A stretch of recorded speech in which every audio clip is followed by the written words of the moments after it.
நீங்க ஒரு அரசியல் இதை வந்து காப்பி பண்ணி அரசியல் பண்ணலாம். ஆமா. அரசியல் தலைவர் அறிக்கையை வந்து காப்பி பேஸ்ட் பண்றது அதுதான் சர்ச்சையாவது. இதுல அவர் வந்து புதுக்கோட்டை மாவட்டம் திருமயம் பகுதியை சேர்ந்தன்னு சொல்றாரு. இவர் புதுக்கோட்டை தெற்கு மாவட்டம் திருமயம் சொல்லிட்டு ஆரம்பிச்சு தெற்குன்றதுல ஒரு வித்தியாசம் கட்டாது. ஆமா. இதுல வந்து இந்த கனிம வள கொள்ளைன்னு ஒரு பேரா வரும், அது அப்படியே இருக்கும். கனிம வள கொள்ளை தொடர்பாக திருமயம் வட்டாட்சியரை சந்தித்து புகார் செய்து கமா 15 நாட்களுக்கு மேலாக ஆகியும் கமா மாவட்ட கனிம வளத்துறை உதவி இயக்குனர் அலுவலகத்தில் பலமுறை புகார் செய்தும் கமா அப்படின்னு சொல்லிட்டு கிட்டத்தட்ட ஒரே மாதிரியே தான் அது அப்படியே போயிட்டு இருக்கும்.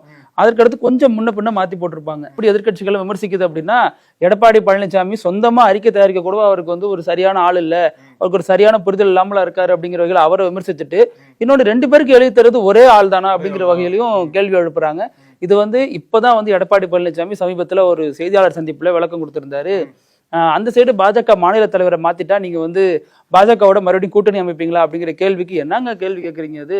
அது வேற கட்சிங்க, அது தேசிய கட்சி பிரச்சனைங்க. அது அந்த கட்சியோட மாநில செயலர் நம்ம சொல்ற அளவுக்கு நம்ம அவ்வளவு பெரிய பவரான ஆள் இல்லைங்க அப்படிங்கிற அளவுக்கு அந்த செய்தியை கடந்து போயிருப்பாரு.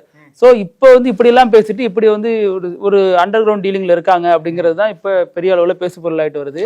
அறிக்கையா தானே காட்டுது, அறிக்கை அப்பட்டமா காட்டுது.